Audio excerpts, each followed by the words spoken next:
Good morning and welcome to Monday. Oh man, October is over. It is now November, the day before the election, and not the way it used to be.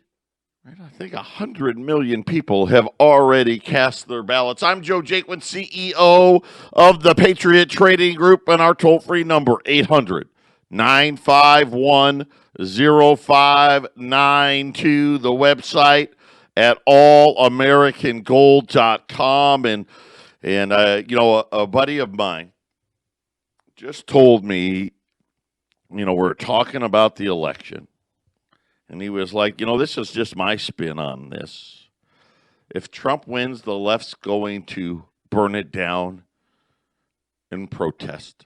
If the left wins, they're going to burn it down in celebration. But either way, they're going to burn it down. I hope not. I don't think we'll get a winner tomorrow because of how the voting has been done, right? With so many people voting early. And the law of the land in most places is you can't even start to count those votes,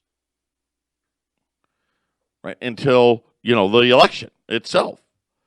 So I don't know, and because so many people have voted, the ones that are actually going to show up on election day, are they going to be a good enough sample size? I don't know. But I was at dinner last night with friends of ours, and I was really surprised.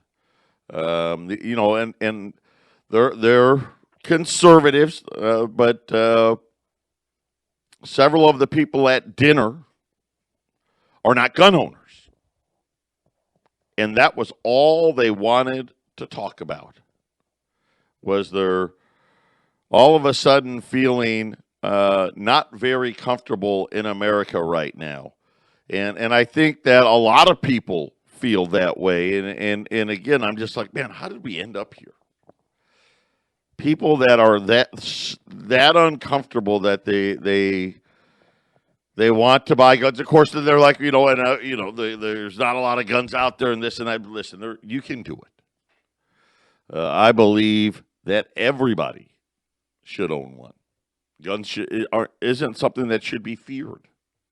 Matter of fact, I wish that was, if you're going to make one thing mandatory, how to handle a weapon should be one of those things. But, I'm a right-wing nut job, so we'll see how it goes. Again, we're going to be a few states, and we know the states, Florida, Pennsylvania, Michigan, Wisconsin.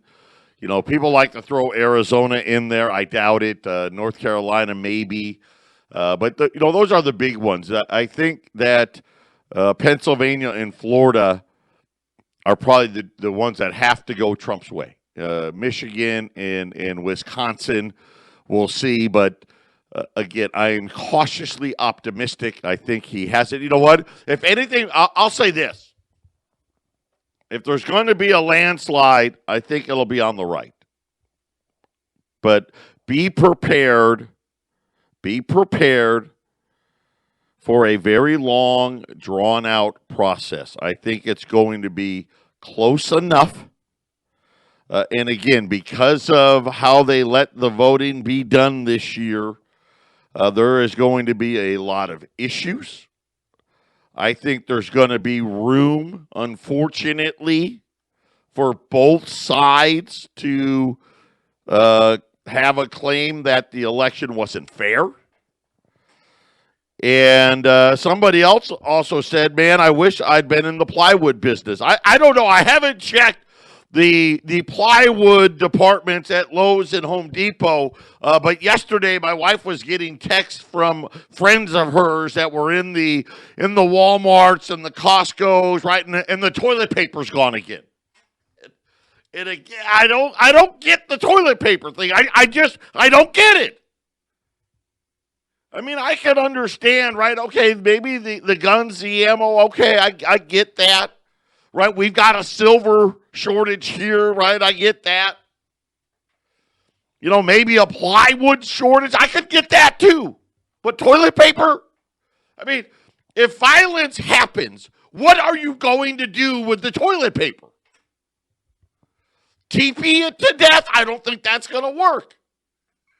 Listen, nobody likes to go TP in more than me back in the day. I mean, I did waste a lot of toilet paper as a younger teenage boy out there throwing them into the trees. Of course, in Arizona, TP is very cruel in Arizona.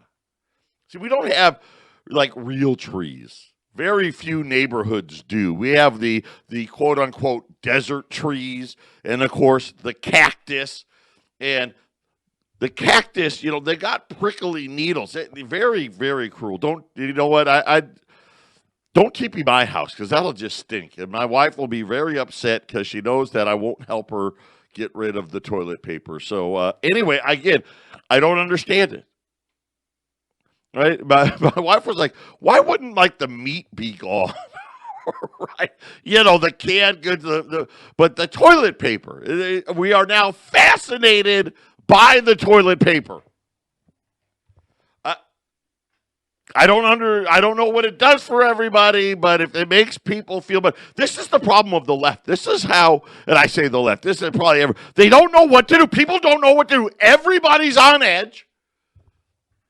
Everybody is a little nervous, and everyone's like worried, like, man, I don't want this bad stuff to happen, but all of us are almost like relegated. It's probably gonna happen. So what's the first thing we do? Run out and buy toilet paper. Listen, the dumbing down of America is complete. Patriot Radio News Hour. We'll be back right after the break. 800-951-0592, Patriot Radio News Hour here on a Monday, election eve. And yeah, everybody just gone nuts. I don't know what else to do or say. Again, the what the toilet paper is going to do for anybody. I don't know. Silver. Listen, I'm gonna say it again because my pleas did not work. You can buy Silver Eagles today. They're $610 today, as silver has continued to climb higher. You will not have these Silver Eagles before the election. You will not have these Silver Eagles on Wednesday or Thursday or Friday. You will not have these Silver Eagles next Monday, Tuesday, Wednesday, Thursday, Friday. You can order Silver Eagles. I will ask you to refrain from calling and asking where your silver is. And again, the mint has not been able, because of COVID, to produce the amount of Silver Eagles needed to meet the demand. The mint is shutting down production to get ready for 2021. The mint has pre-sold the last remaining Silver Eagles available this year. They will not be delivering those Silver Eagles until a week from Monday. So there's absolutely no way I'm going to be able to give you your Silver Eagles until they actually get to me. And again, I get it. I know you're nervous. I can understand that. I think it's going to get even a little more crazy. Not everywhere, right? Not every city, but in a lot of places, there's going to be frustration. There's going to be a lack of law and order.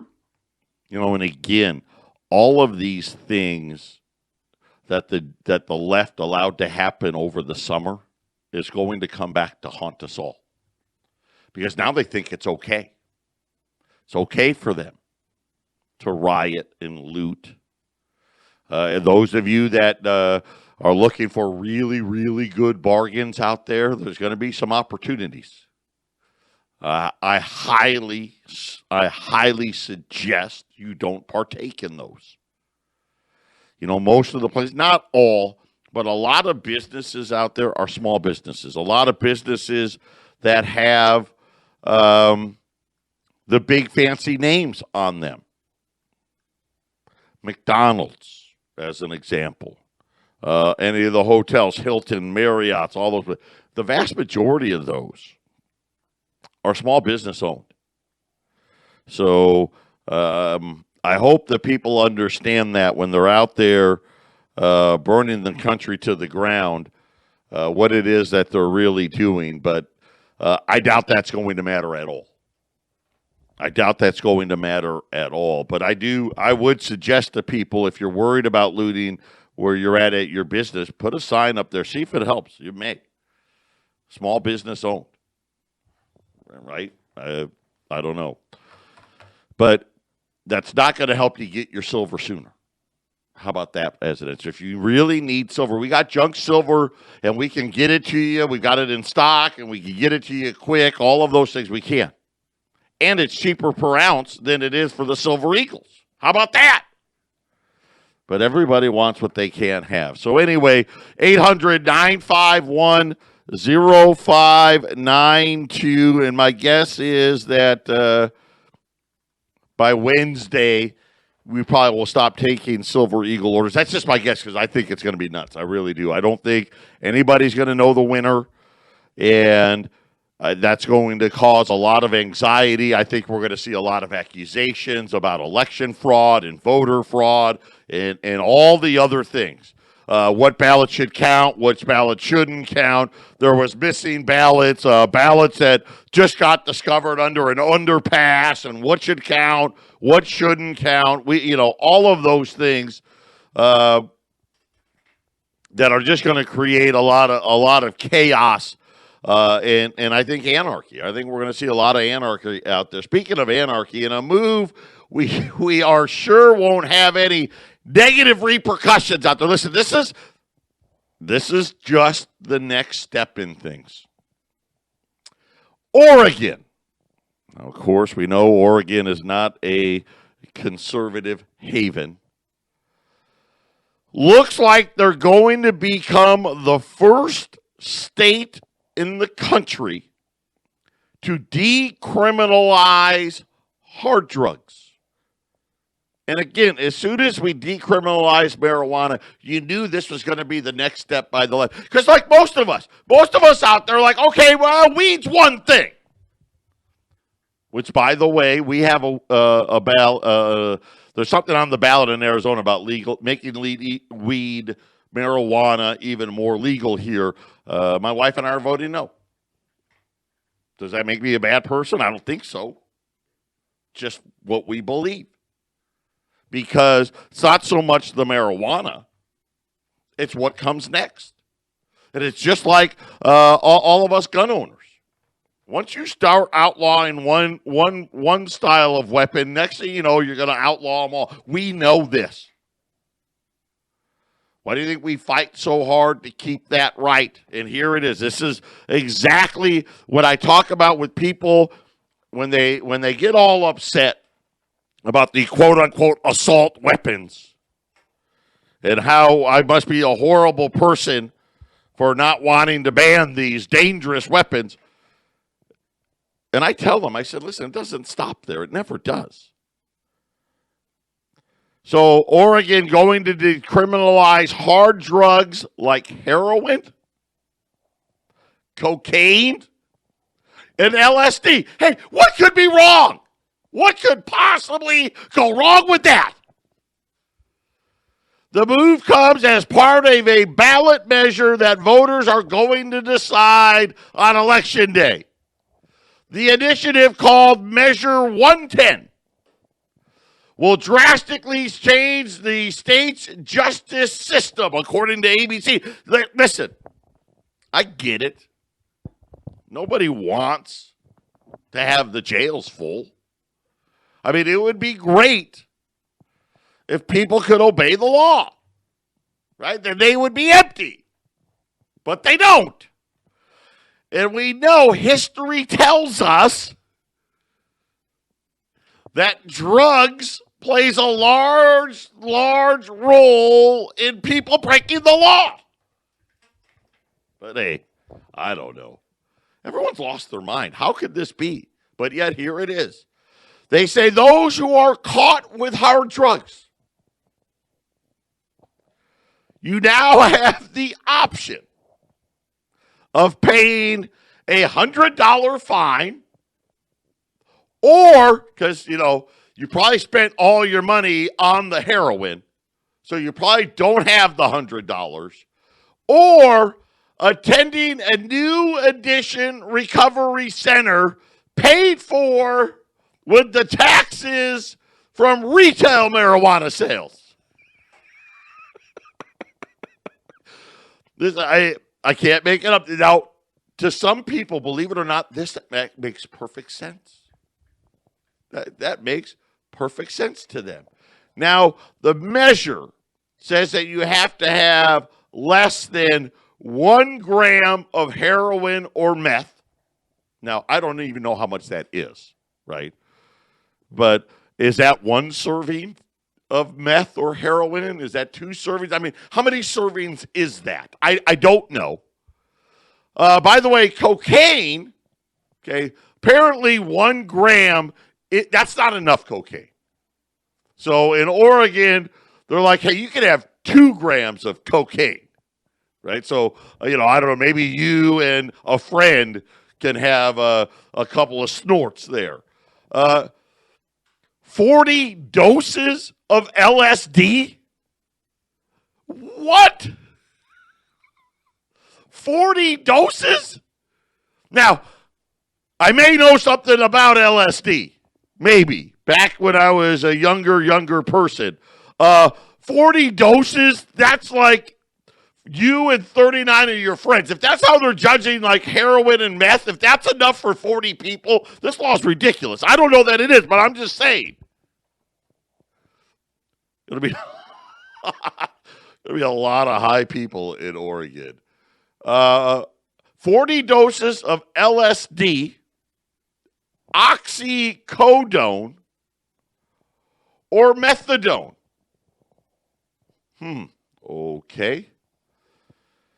All of those would now be decriminalized. And they said that countries like Portugal, the Netherlands, and Switzerland have already done this. And that they said that they saw no surge in new drug use in Portugal. Now, I wonder what happened in the Netherlands and Switzerland because they didn't use them. And my question is, was Portugal even looking? And I don't know.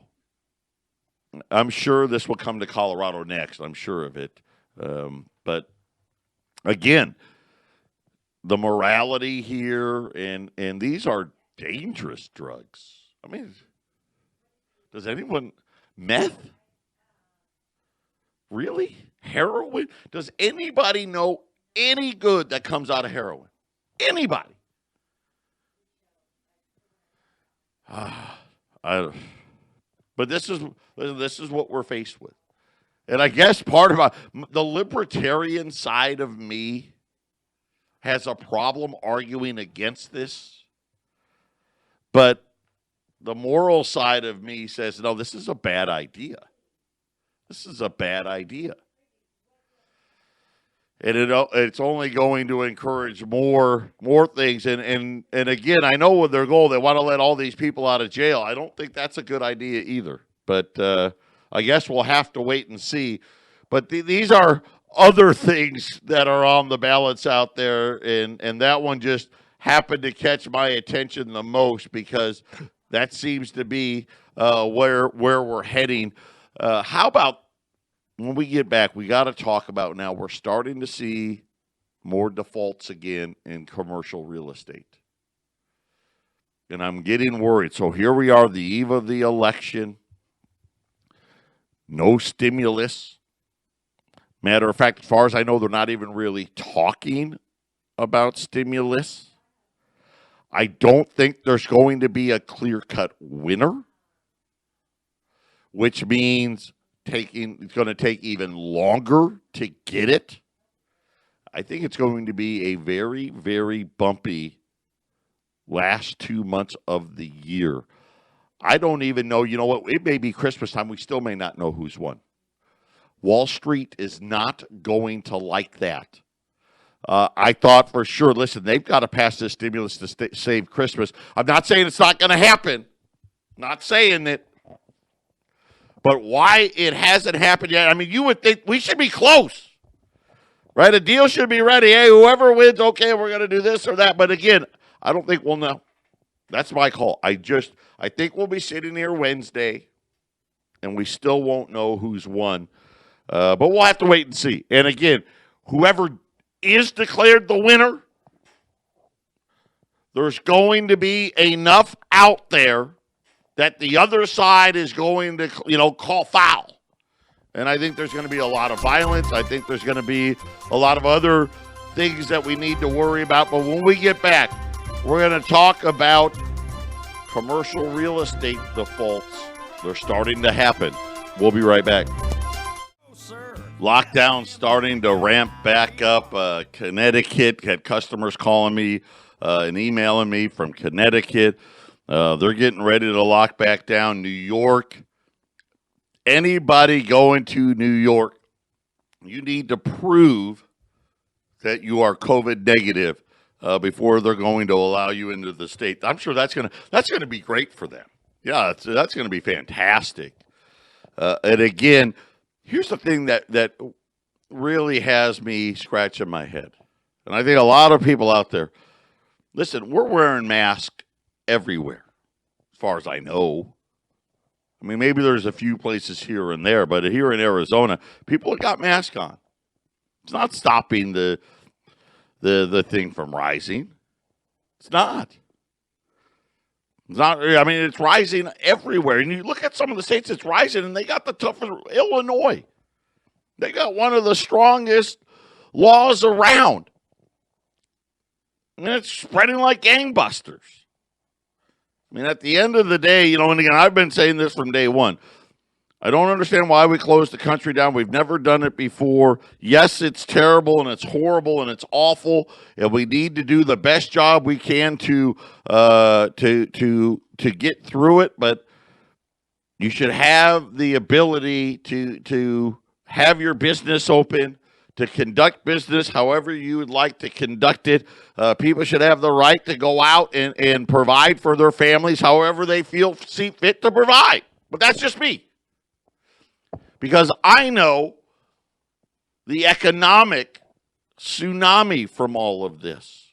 And we've all been sheltered. We've all been sheltered. The government ran, and they're going to tell you here like next week, $3.2, $3.3 trillion deficit. New all-time world record. And I'm going to tell you that's an absolute lie. It's not even close to that. It's much worse. It's about 4.5 trillion. But they don't want to count everything. And they never were good at counting. One of the things they don't count, as an example, student loans. They don't count them. Even though the vast majority of people actually don't pay them back. Right? We've got more people in their 60s that still haven't paid their student loans, right? I mean, but again, if the government lent it out, shouldn't we count it? And then if by some miracle somebody actually paid it back, right? PPP, which we all know, the vast majority of the PPP loans are going to be forgiven. They don't count them. So we've spent $4.5 trillion more than what we took in. We took in about $3 trillion. So that means the government itself spent $7.5 trillion, and that's just the federal government. And you talk about a government that's too big. Right here you have it. And of course, now, even despite all of that spending, we got problems. Mall owners, CBL and Associates, and Pennsylvania Real Estate Investment Trust both filed for bankruptcy protection over the weekend. Now, this is something a little different. See, this isn't, hey, they owned a mall. No, these are mall owners, plural. These are companies, these are real estate investment trusts that own a lot of malls. The latter, the largest mall owner in Philadelphia, filed a petition Sunday to execute a prepackaged financial restructuring plan. They say that CBL operates 107 properties. It's more than a couple. 107. 66.7 million square feet of space in 26 states. One of them, a Tennessee-based landlord, said in August that it had entered a restructuring agreement with a group of bondholders.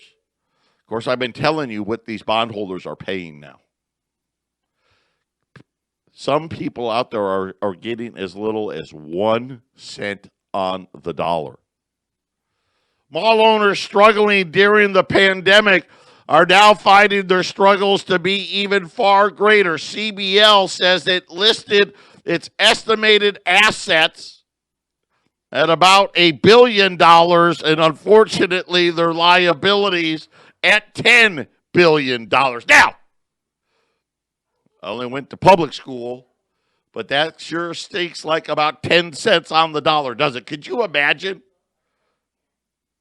Could you imagine what's going on at these large financial institutions right now?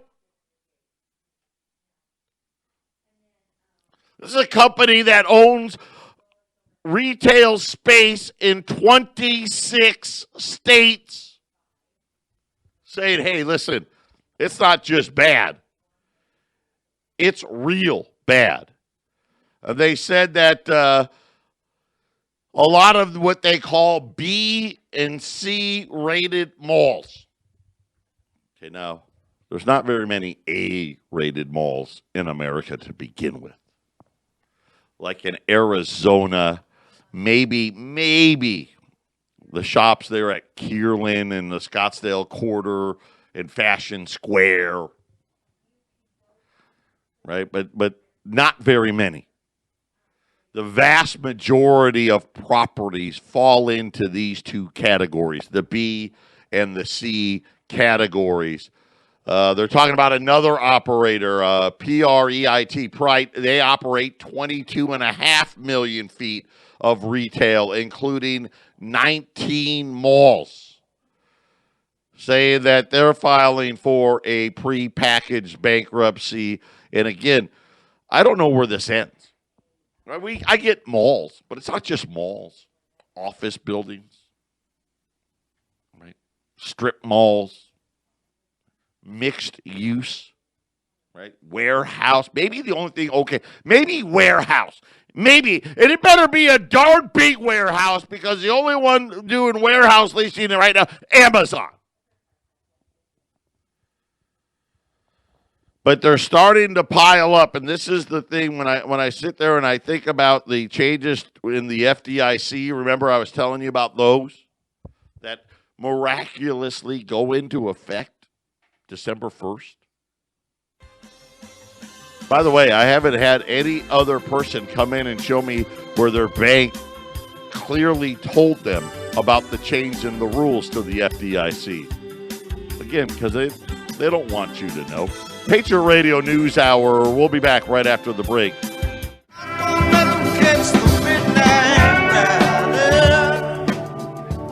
Oh, the old Midnight Rider. 800-951-0592. Patriot Radio News Hour. Gold's up a baker's dozen at $18.93, $18.94. Silver's up 40 cents, $24. The Dow up 400 points. Can't tell you why. I thought it'd be kind of calm today, but it shows you what I know.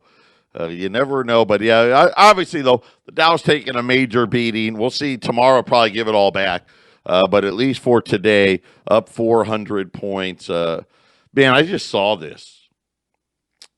A restaurant from my youth, Friendly's. If you're in the East Coast, you know Friendly's. If you've been in the East Coast, Friendly's restaurants, they just filed here a few minutes ago. So they filed for bankruptcy, 130 locales on Friendly's. Kind of makes me sad. That was one of the places that, we didn't eat out a lot growing up. It was we lived in a small town outside of Syracuse, and we didn't even have a McDonald's. It was so different. It was so different. You didn't have these places on every stinking corner like they do now, but I'm not surprised. So let's look at this. Okay, so we talked about malls.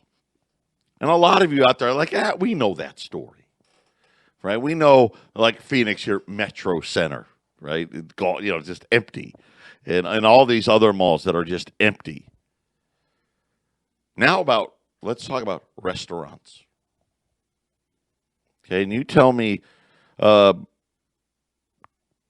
you think your money's safe in that bank? That's on you, right? Maybe you think everything's going to be really nice after the election as well. I don't know, but you need to be prepared just in case.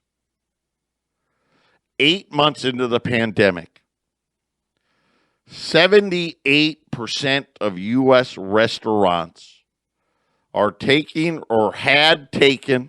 That means, hey, they may not still be taken, but it's 78% of restaurants that had taken reservations before the pandemic took reservations again during the last week of October. So again, let's do some simple math here. That means 22% of them didn't. Where'd they go? Well, you know where they went. Of the 78% that took a reservation, how many do you think aren't paying their rent? 10, 20, 30% more? Then you start thinking about all the restaurants there are out here. They're everywhere. Right? There's too many restaurants to even count. Right? Just on Deer Valley alone, the number of fast food, there's got to be a dozen fast food restaurants just on Deer Valley right near the airport. I bet you in a 5-mile radius from this office, there's 100 different places to get food. And I may be understating it. By the way, the 78% was the highest total that they have seen. And this is all through Open Table. If you eat out at restaurants, you know what Open Table is. It's an app. Everybody uses it. Now, they say this does not include fast food restaurants because you can't take reservations there. Delis, drive-thrus, cafes, other places that didn't take reservations before. This is just simply they took reservations before the pandemic. Now how many are doing it? Seated diners. This is kind of an important number. Another metric provided by Open Table has dropped to the worst readings since the middle of September as the COVID cases have surged. So here's what Open Table is saying. Hey, a lot of people are ordering, and they're counting the order as a reservation, but they're actually not sitting at it's to go. And again, do you know how much better of an operator a restaurant has to be only doing takeout? In other words, we can't sell the bottle of wine. We can't sell the vodka soda. We can't sell the craft beer or the Coors Light. Can't sell. Listen, we all know you go get a soft drink. $3. Right? That's probably one of the highest marked up items they got. That soft drink probably cost them 10, 15, 20 cents, $3. I'd like iced tea, $3. Actually, I don't even know. I haven't ordered an iced tea or really ate out a lot lately. I wonder if it's more than that. Could be. They're saying that according to all of the metrics, as of October 31st, the 7-day moving average of seated diners was down 45% from last year. So last year, no COVID. This year, restaurants are down 45%. Now, a lot of you out there, you own businesses. You tell me, think your company can pay its bills if it lost 45% of their revenue? And actually, they probably lost more than 45% of the revenue. Right? Because this is implying that, the seated diners that you lost, dude, they probably made up a much bigger share of the revenue. Right, because they were ordering all the extras. 45% less people probably equates to what? 55, 60% less revenue. How many bankruptcies are coming? 800-951-0592. Patriot Radio News Hour. Final segment coming up. Gold, 1984 up almost $15. Silver, 24.05 now. Silver up over 40 cents. U.S. Silver Eagles, listen, 2 weeks. No calling. 2 weeks. At $610 a roll. So you get 20 ounces of silver, $610. Listen, you're going to get it. Just be patient. The mint has already guaranteed shipments to the bullion bank. They're guaranteeing me shipments, which means you're going to get yours. Just be patient. The U.S. gold, I got U.S. $5 liberties. I got 75 of them. That's not a lot, but it's the best we could do. Listen, gold's getting tight again. 75 $5 liberties at 570. 570 at 800-951 0592 I'm going to give you a little perspective of how bad it really is. Butts in the seats. Seattle down 78% in its restaurants year over year. San Francisco down 77. Honolulu down 77. LA down 63. Portland down 65. Phoenix down 58. Denver's one of the best. It's only down 38%, right? That's a good number. How about Cincinnati down 52, Chicago down 75%, 71% down in Philadelphia, New York down 79%, Pittsburgh down 57%, Tampa, Florida, they're only down 17. Of course, Florida, right? They're not closed. New Orleans down 68%. So kind of gives you a broad perspective of how bad it is. And again, we know what follows. Listen, all these moratoriums, all the PPP loans, all of these things, it's not enough to save them. Whatever bailout happens, when it happens, man, it better happen soon. We better have a bailout in the next 10 days to 2 weeks, or Christmas is going to be a big problem. And I don't know. You know what? Right now, again, I told you, I don't think it's just my call. I don't know. I don't have any inside information or anything like that. We will not know the winner come Wednesday morning. That's just what I think. I think whoever is declared the winner, whatever day that is, Tuesday night, Wednesday night, Monday, the following Monday, December the 1st, I don't know, Christmas.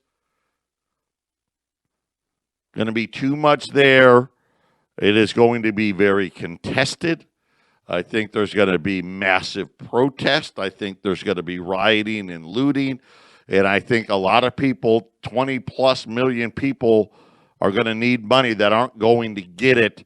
And I hope I'm wrong on that, but man, it sure doesn't look like they're anywhere close to the stimulus deal. And again, I think the Democrats think they've got this thing in hand, and they don't. And we'll see if I'm wrong, but either way, all of these things just mean more debts. More debts are coming. The Fed's balance sheet is going to have to get significantly bigger. When your bank isn't in the great shape that they profess it to be. Remember, they're limiting their buybacks, right? They're limiting their dividends. They're limiting all of these things because the central bank already knows. Patriot Radio News Hour. We'll be back on election morning tomorrow.